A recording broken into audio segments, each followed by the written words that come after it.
Hello there. My name is Jack Waters, and I live here in the city of Austin. The city of Austin is the capital of Texas. And a few things you should know about Austin is we have one of the fastest growing economies here in the world. And we're well renowned for our very progressive politics here in the city. You know, one thing that I always, have really enjoyed about the city of Austin is I've always felt really safe here. I felt that the police did a really good job of protecting, me growing up, and I've always had a very good relationship with police. But as I've met other people, specifically people who looked differently than I did, had a different culture than I did, were socially, economically different from me, I started to see a different view about police. They told me they didn't see the police as the protectors. They saw them as a threat, as dangerous. Some went as far as saying when they saw police, they went the other way. And for me, that's very concerning. In the United States of America, at this time, I feel that, the police should be seen as good guys for everyone. Yet the fact of the matter is, that's not happening. And, I think part of the explanation for that is, we've seen on the current events now, over the news more specifically, we've seen these horrible stories of African American men being shot by police officers, or being killed. Trayvon Martin, Michael Brown, Freddie Gray, and now over in Sacramento, Stephon Clark. I mean, it's horrible. It's horrible. And what that shows, what that brings to head is, in our society, in the United States of America, the police and minorities, they do not get along. There is a disconnect in police-minority relations, and that's a really big problem in our country. So me, Jack Waters, I've decided to investigate police-minority relations right here in the city of Austin. One day, when the glory comes, it will be ours, it will be ours. Oh, one day, when the war is won, we will be sure, we will be sure. Oh, glory, glory, glory, oh, glory, glory.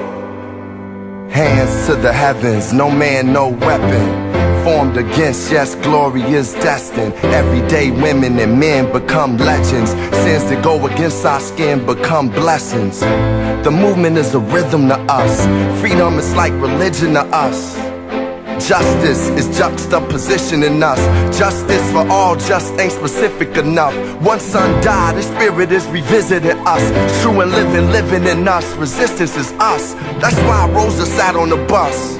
That's why we walk through Ferguson with our hands up. When it go down, we woman and man up. They say stay down, and we stand up. Shots, we on the ground, the camera panned up. King pointed to the mountaintop, and we ran up. One day, when the glory comes, it will be ours, it will be ours. Oh, one day, when the war is won, we will be sure, we will be sure. Oh, glory, glory, glory. Oh.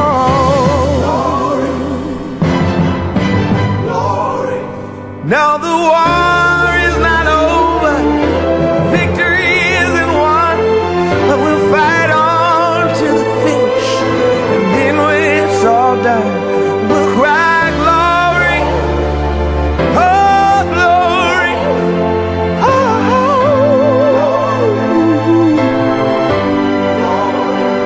we'll cry glory, oh glory, oh.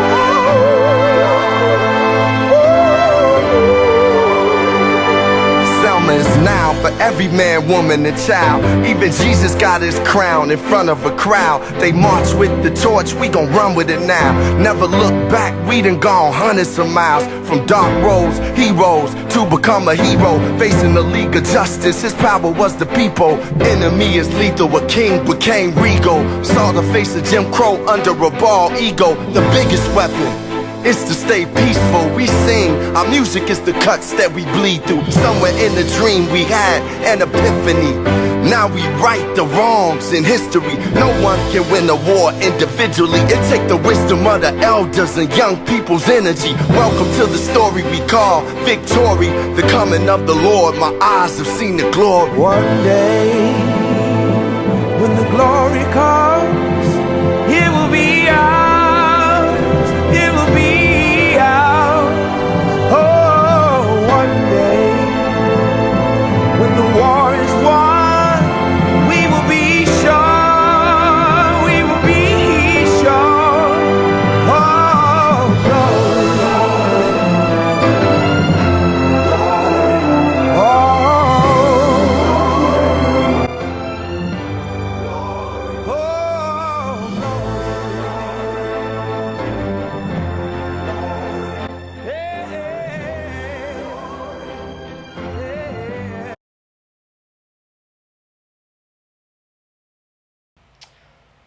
Citizens like you and me can really be informed on these issues by using internet, television. Make sure you're using reliable, news sources and stuff like that. Books and eyewitness accounts. Make sure to double check your sources, and that's how basically I got all my information on these cases. Alrighty, so for this next section, I'm going to go over a case that really stood out to me, and that was the David Joseph case. Basically, what happens, and it was in the card, but I'll tell you again. David Joseph, he was on some narcotics, and he was in a kind of hyperactive high. The result of that was he's running around a neighborhood completely naked, and the officer does respond. What the testimony says and what the video shows is David ran at the officer. The officer panicked and drew his weapon. So now I'm going to show you the dash cam of the shooting of David Joseph. Gonna tell you now, viewer discretion is advised. So yeah, please take that into account. Stop right there, man. Stop right there. Don't move! Don't move! Don't move! Stop! Stop! Stop!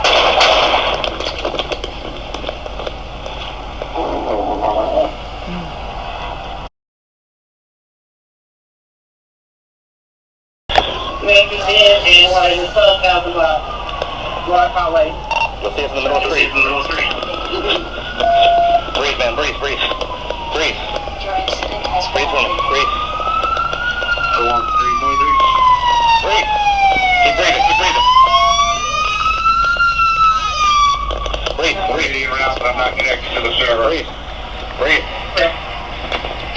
Come on now.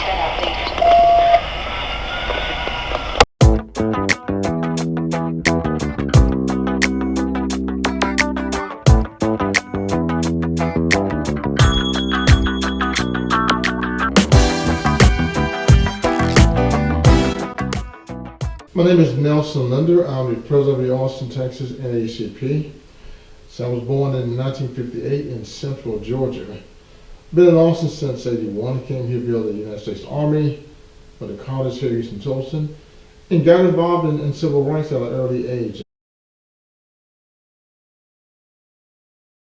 Well, the National Association for the Advancement of Colored People was founded in 1909.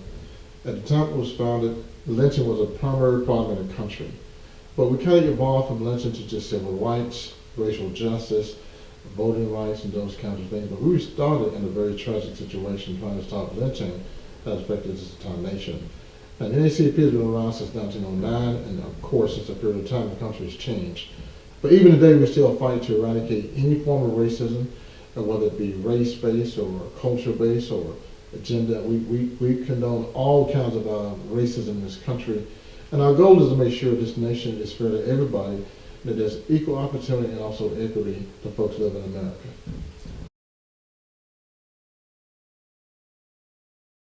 So our first test was to make sure that we wrote policies that held police officers accountable.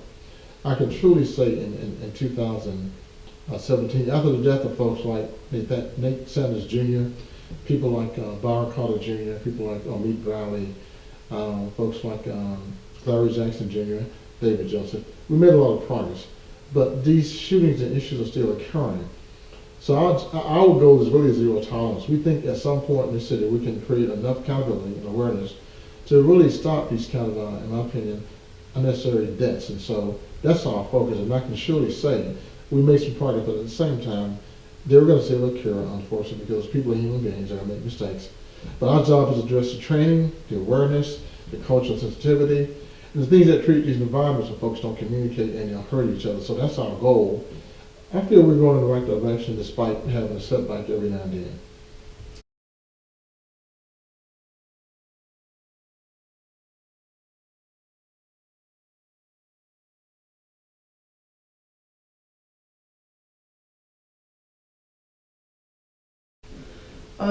Now, are you a believer in implicit bias?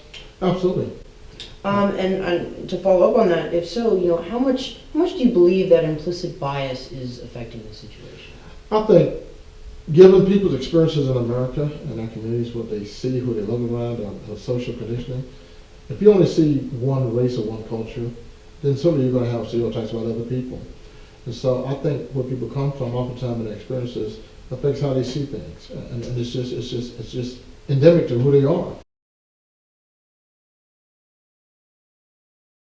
But I think how you address it is you have training, and you show folks how to deal with other cultures. I mean, you get more familiar with your environment, the racial and cultural differences. I think when we have folks who see broad-based situations where there are different communities that look different, act different, I think once people begin to see that, the mind begins to adjust itself. But clearly in America now, there's too much segregation still. And in segregated communities, because you don't see certain cultural diversity, you don't know how to communicate. And that in itself creates bad habits. So I think our goal is to make this country more integrated in terms of where we live, and also make sure we communicate about cultural differences. Not turn away from it, but talk about differences and teach people that it's okay to be different, but at the same time, treat everybody as a human being. And that's tough based on people's own individual experiences in this country, especially from certain regions of the country where you have sometimes less diversity, less minorities, and therefore a greater ability for conflict. My last question before we finish this. In your opinion, overall, has the Austin Police Department really addressed its tense relationship with itself and the minority community as a whole? Let me say, in 2007, this city hired Police Chief Art Acevedo. I can tell you this, when he came here, we were in the midst of a shooting, the death of Kevin Brown. And so that's when we had the first federal investigation. Acevedo immediately said, look, I want to reach out and communicate. He did a lot of outreach in the black, brown, and even white community, saying, let's talk to our young people. Let's communicate about some of these concerns. He said, as a police chief, I want you to feel comfortable about seeing me in your neighborhood. I'm going to be there. Now, my officers as well. So under Acevedo, we had a lot of more what we call community policing, outreach, communication. We had cops going to play ball with kids and invest in neighborhood organization. He immediately did that. And I can tell you that based on his effort, things changed a lot. Is it enough? These issues are so systemic in many ways. No, it's not enough. So the goal has to be to do more, not less. And so now with interim police chief, Brian Manley, his job is pretty difficult because the issues are still there, but they're less so. But you got to address not just policing, you also got to address disadvantaged populations, things like economic lack of opportunities, unemployment existing in certain neighborhoods, poverty. Those kind of conditions create these kind of problems. You got to address the whole picture. You got to make sure kids have good schools, that kids and young people have jobs, they have health insurance. So it's a much bigger issue than just police. It's a social issue as well. Those things have to all be addressed because primarily, if folks are employed, if they have safe communities, where there's less crime, you're going to have less confrontation. So it's bigger than police, of course, they're the frontline people. You got to have a city policy also that promotes the same thing, which is equal opportunity and an end to racism in every form and every way possible.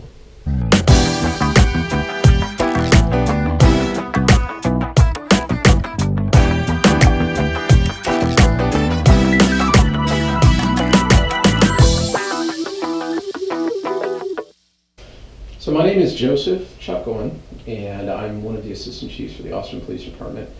So, my job responsibilities basically have to do with being one of the chief administrators for the department.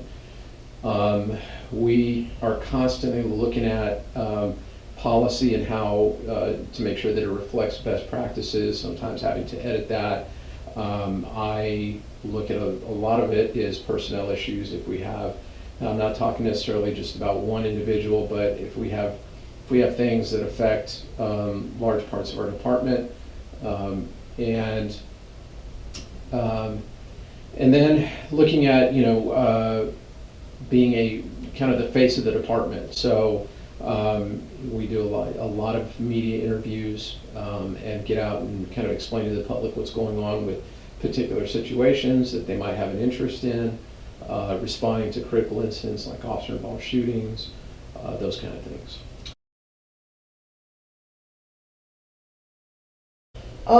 So are you familiar with the term implicit bias? I am.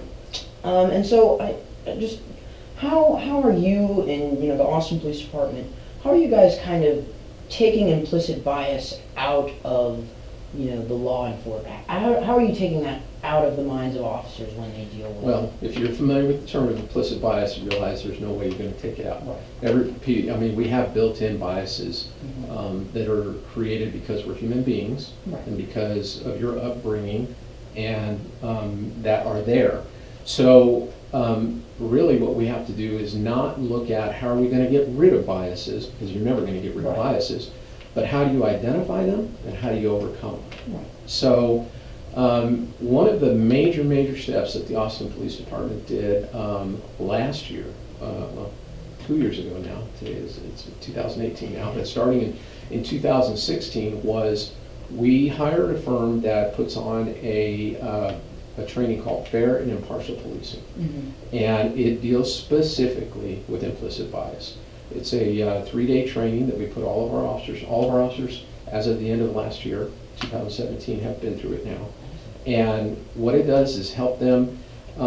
It's one of those classes that you kind of, you go to and you go, man, why do I have to go through this? And then after you've been through it, you're like, that was some of the best training I've ever had. And it helps you to identify what your own biases are, and helps you to understand why you have those biases, helps you identify them, and then gives you a roadmap for how you're going to move past those kind of biases. So, as an agency, we do the best that we can. We try to help our officers to understand that and to move through that. But in the end, it's really up to them to do that. I think that, every officer who takes this job does it because they have a servant's heart and because they want to serve. So I think that that's why, we'll never be able to, I'll never be able to tell you we are 100%, bias-free here in this agency. Right. But we're very good at identifying those folks that have shown bias, and either putting them on a prescriptive plan to improve or removing them from the agency, one or the other. And so Nelson, very good man. We consider the NAACP to be a partner with us, and I think we both just kind of get each other. Each organization, right? Whether you're talking about the police agency or you're talking about the NAACP, kind of has a mission, and we're respectful of their mission and what they are trying to accomplish. Which, I think that if we look to the past in policing, I think that they have a legitimate, argument for their existence, and sometimes for their stance, their controversial stance on where the police are. So we work with the NAACP to kind of see, okay, how can we make things better? What is it that you're looking for? What is it that you would like to see the department doing in the future? And how can we hope to accomplish those things? And we've done a lot of different initiatives and endeavors partnering with the NAACP to try and move that forward.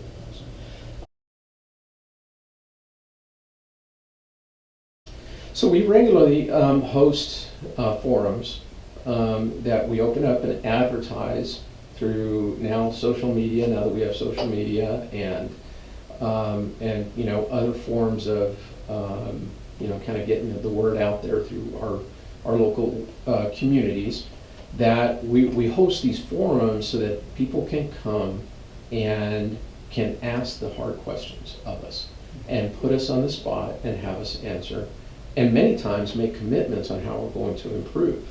That has been really, really well received by the community.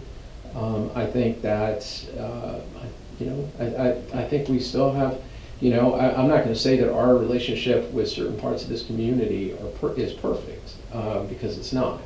But we certainly try every day to continue to improve those relationships, and particularly with the communities of color, including, the NAACP and some of the groups that are looking for greater accountability with police and so forth. I think that we have made a very, very concerted effort to continue to have dialogue with them and see how that affects our own policy making. Well, folks, now you've seen it. Now, after seeing all of this, after doing the research and processing the data, I've come to I've come to a realization. A few, actually. First, right off the bat, the relationship between police and minorities here in the city of Austin is not great.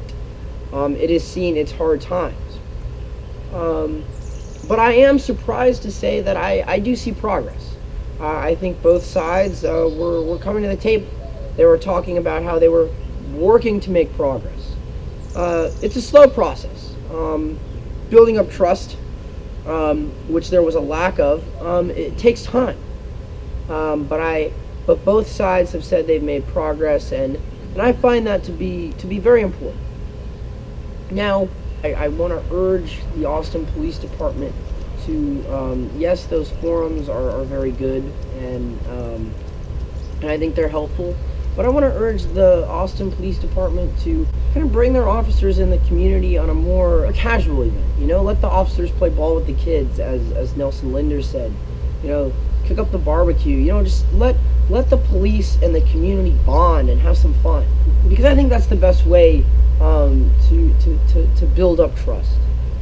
I think as a community we need to do a better job of getting to know one another. We have implicit bias, and I think that's causing a lot of issues. I think if we as a community started to get to know each other together more and really come together, I think that would really help its issue. It would kind of fix this issue as well. I think we got to really do a better job of getting officers, hand off the gun, and use your mind, use your verbal skills, because I think that's really critical. But I think in time, I think this can be fixed. And I want to leave this video with a challenge. I want you to first get to know and talk to people with a different viewpoint than you have, or a different culture than you have. And I really want you to learn about that and to experience that as I have. And then I want you to get civically engaged. Being civically engaged is really, really important in our society. In this case, the Austin City Council is in charge of the police department, and they're in charge of us basically. And I want you to go and go to these city council meetings, listen, and possibly even testify at these meetings for whatever view you have. Because the fact is this: if you go and you talk to you talk to the police departments, you talk to the civil rights leaders, you go to the city councils, you will see change. I guarantee it. And it takes one person to start a chain reaction that can enlist a large amount of change. Right now, we're seeing very slow progress. But let me tell you, if we all stepped in and became civically responsible, then we as a people can push this progress to a faster level. We can have this fixed. So that's what I leave you with. Thank you. I hope you enjoy my video, and you have a good one. We'll see you later.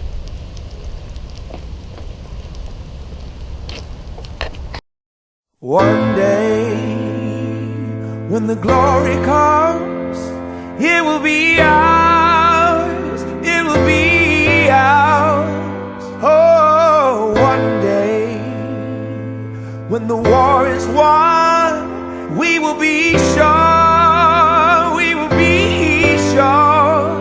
Oh, glory, glory, glory, oh.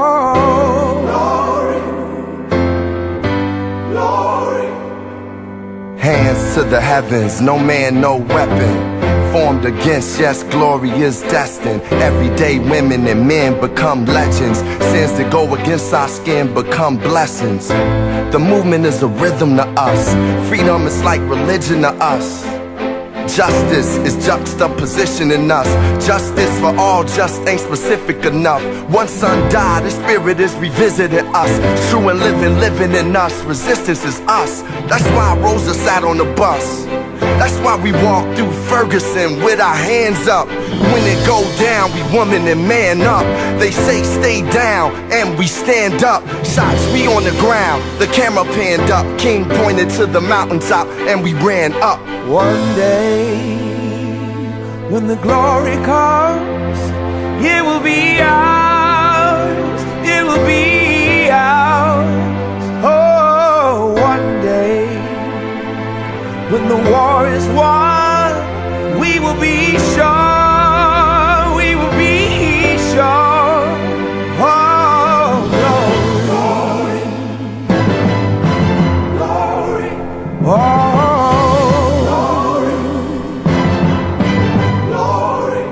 Now the war is not over, victory isn't won, but we'll fight on to the finish, and then when it's all done, we'll cry glory, oh glory, oh,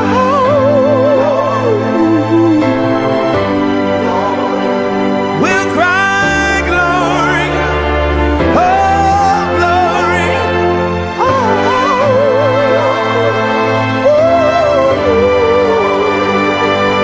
Is now for every man, woman, and child. Even Jesus got his crown in front of a crowd. They march with the torch, we gon' run with it now. Never look back, we done gone hundreds of miles. From dark roads, heroes, to become a hero. Facing the League of Justice, his power was the people. Enemy is lethal, a king became regal. Saw the face of Jim Crow under a bald ego. The biggest weapon is to stay peaceful. We sing, our music is the cuts that we bleed through. Somewhere in the dream we had an epiphany. Now we right the wrongs in history. No one can win a war individually. It take the wisdom of the elders and young people's energy. Welcome to the story we call victory. The coming of the Lord, my eyes have seen the glory. One day, when the glory comes,